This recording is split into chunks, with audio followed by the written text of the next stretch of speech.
Hello students. तो इससे पहले वाले लेक्चर में हमने देखा था ग्रेविटेशन का इंट्रोडक्शन, और आज के लेक्चर में हम देखेंगे इसके आगे का पार्ट। बेसिकली आज के लेक्चर में हम डिस्कस करने वाले हैं एक्सेलरेशन ड्यू टू ग्रेविटी को। एक्सेलरेशन ड्यू टू ग्रेविटी को।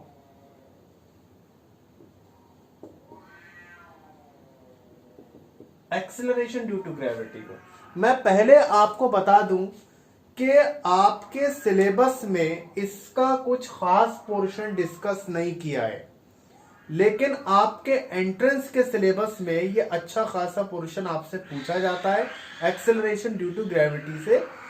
हाँ ठीक है भाई, चलिए।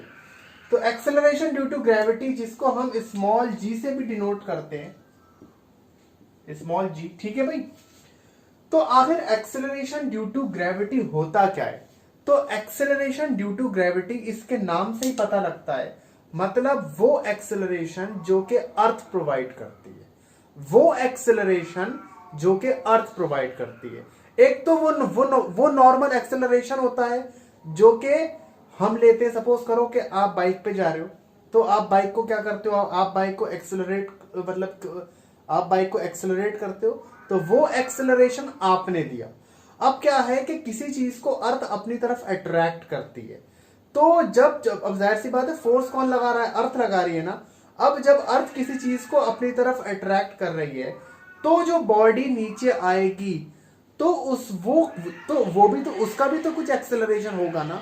तो वो जिस एक्सेलरेशन से नीचे आती है उसको हम बोलते हैं क्या? Acceleration due to gravity. Acceleration due to gravity मतलब वो एक्सेलरेशन जो कि अर्थ प्रोवाइड करे। तो ये होता क्या है? एक्सेलरेशन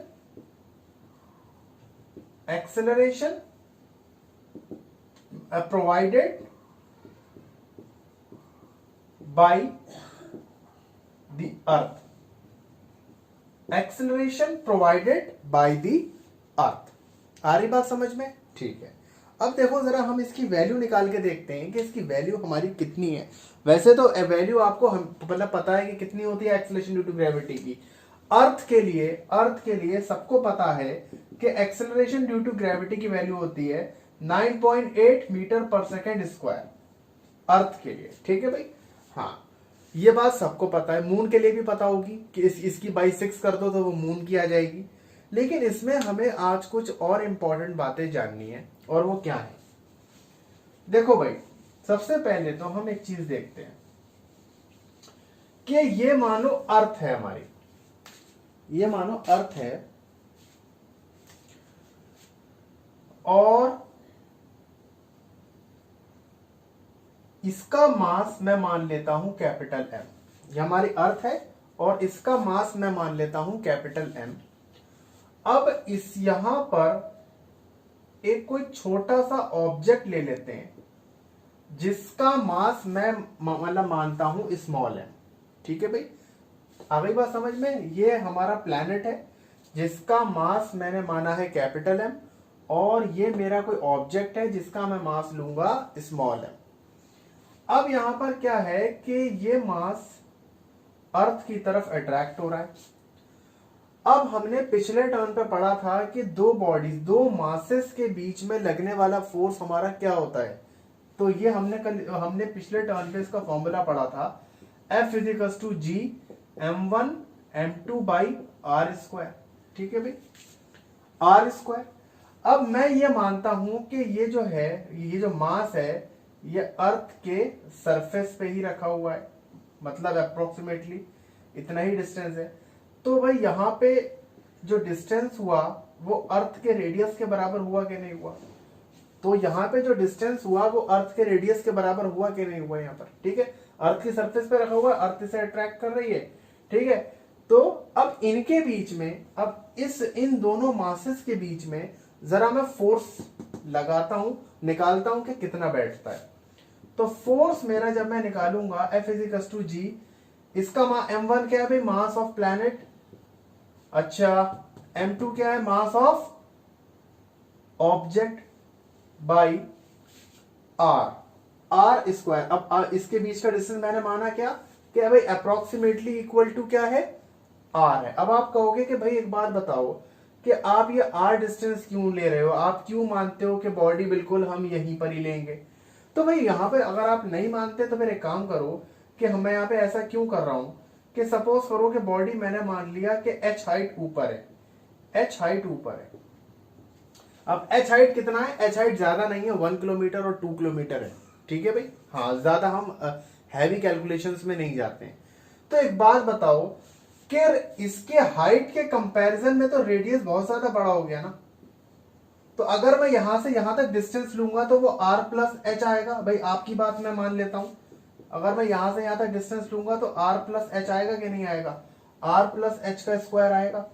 लेकिन जो हाइट है वो बहुत कम है रेडियस के कंपैरिजन में। अर्थ का रेडियस में कितना है, 6400 किलोमीटर, बहुत ज्यादा है। और ये 1 या 2 किलोमीटर अगर हाइट रही, ठीक है, या मान लो 100 किलोमीटर भी हाइट रही, तो 6400 किलोमीटर के मुकाबले में तो कुछ भी नहीं है ना ये।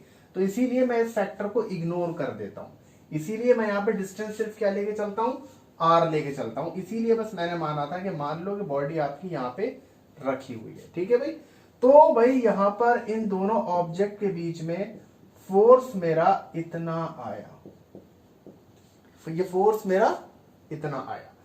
अब एक बात आप मुझे बताओ कि आपने वेट पढ़ा है कि भाई, अच्छा एक बार बताओ कि बॉडी, हाँ वेट के मतलब कोई भी बॉडी है मतलब एम मास की, उसको अर्थ कितने फोर्स से अपनी तरफ अट्रैक्ट करती है।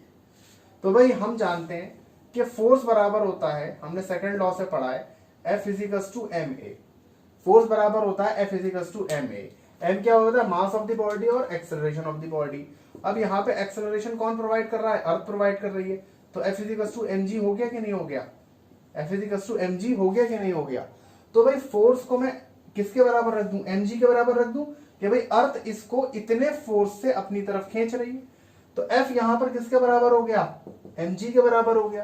तो mg equals to G M small M by R square. अब जरा यहां पर आते हैं, कि mg equals to G M by R square. अब स्मॉल एम से स्मॉल एम क्या हो गया, कट गया। तो g इजिकल्स टू किसके बराबर आया, G M by R square, G M by R square. आखिर ये है क्या, ये G M by R square है क्या, ये एक्सेलरेशन ड्यू टू ग्रेविटी का फॉर्मूला है। ये क्या है, ये एक्सेलरेशन ड्यू टू ग्रेविटी का फॉर्मूला है।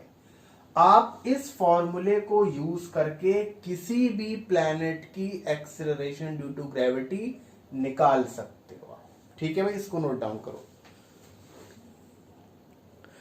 ठीक है। अब यहां पर आप देखो कि इसके अंदर मैं आपको बता देता हूं कि कौन सी चीज क्या है।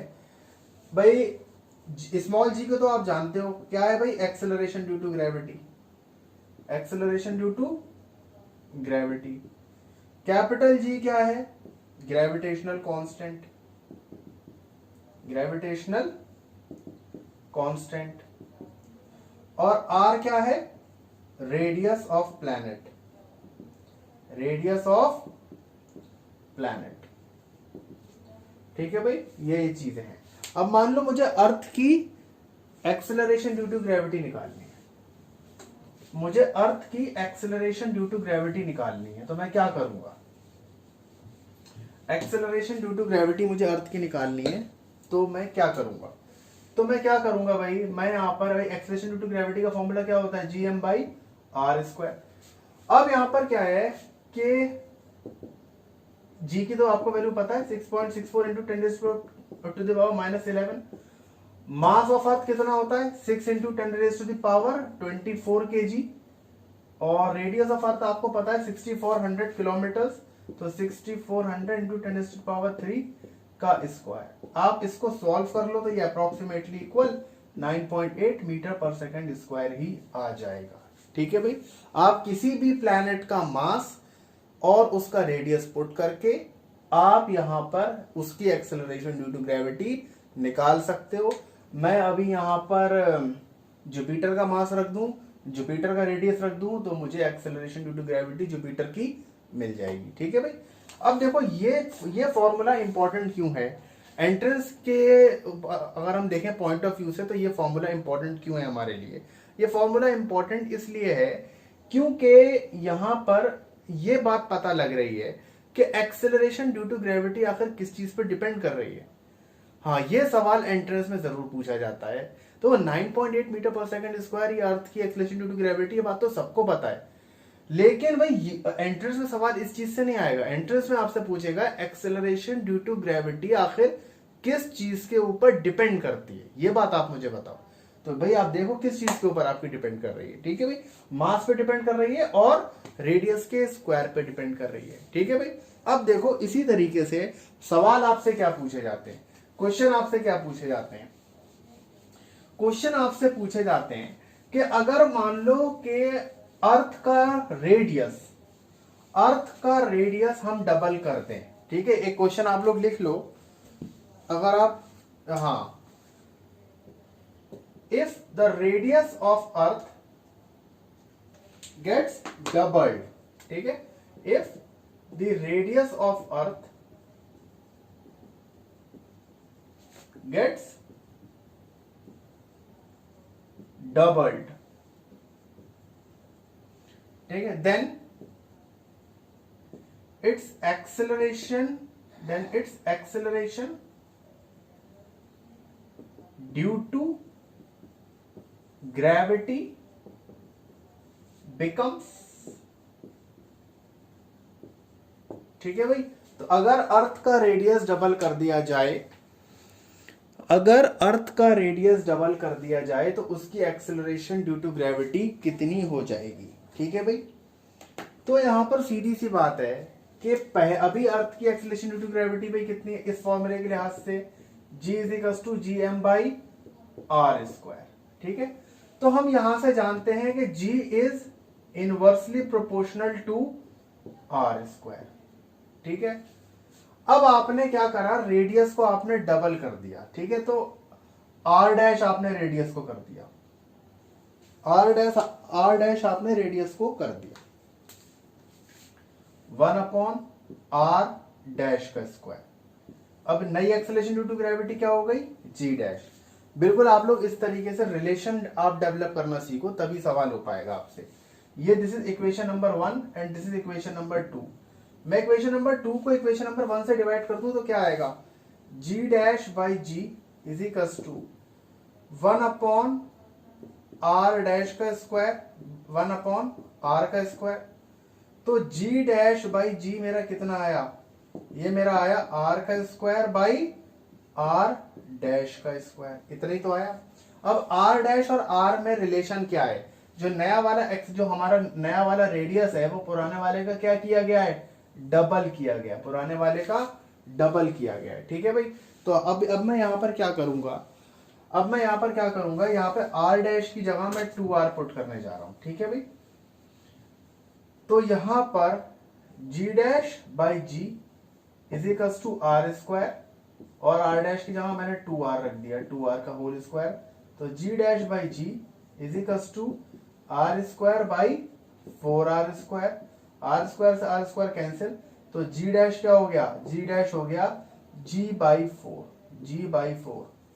ठीक है, कुछ लोग देखते ही आंसर समझ गए होंगे।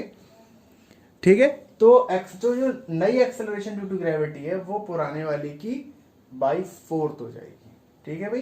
तो ये इस टाइप का आप मतलब प्रॉब्लम तभी कर सकते हो जब आप इस रिलेशन को जानते हो कि एक्सेलरेशन ड्यू टू ग्रेविटी आखिर किन चीजों पर डिपेंड करती है। ठीक है, इसी तरीके से एक सवाल और लिखो,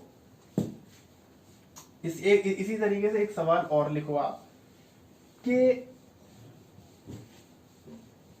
if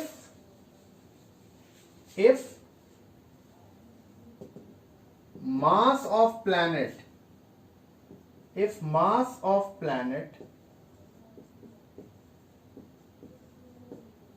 gets doubled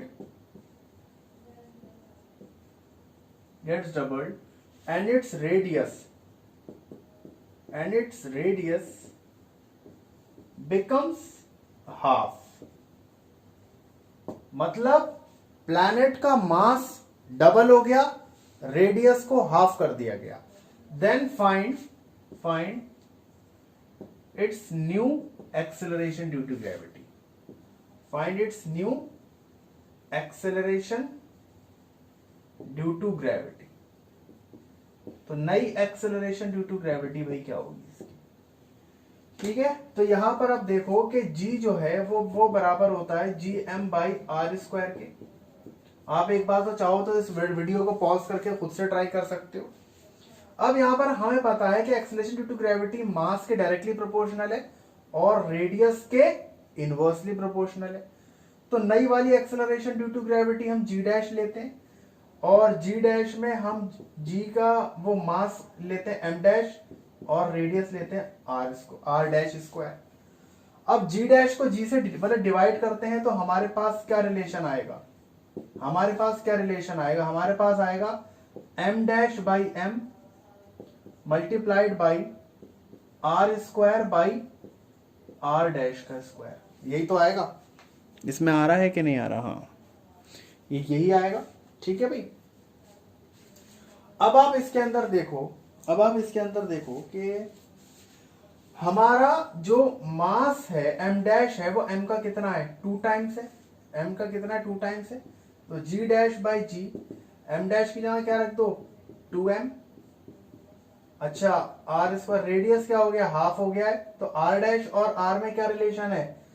r by 2 का होल स्क्वायर, r बाई 2 का होल स्क्वायर। ठीक है भाई, अब यहां पर अब आप देखो कि 2m by m is equals to R square और ये क्या हो गया? r square by 4। ये ऊपर चला जाएगा, r से r कैंसिल हो जाएगा। तो 2m बाई m इंटू ये ऊपर चला गया तो 4 बाई 1 हो गया कि नहीं हो गया? m से m कैंसिल हो गया, 4 2 जा 8। तो g डैश बाई g हमारा कितने का हुआ? 8। तो g डैश बराबर कितने आया? 8g। मतलब एक्सेलरेशन ड्यू टू ग्रेविटी हमारा 8 गुना बढ़ जाएगा, 8 टाइम्स बढ़ जाएगा। ठीक है भाई, तो इस तरह के प्रॉब्लम आते हैं एक्सेलरेशन ड्यू टू ग्रेविटी पे। ठीक है भाई, तो इस वीडियो में इतना ही। ठीक है, तो वीडियो अच्छी लगा हो तो लाइक कीजिए प्लीज और इसको आगे सब्सक्राइब कीजिए ताकि आगे बच्चों की हेल्प हो पाए। Thank you.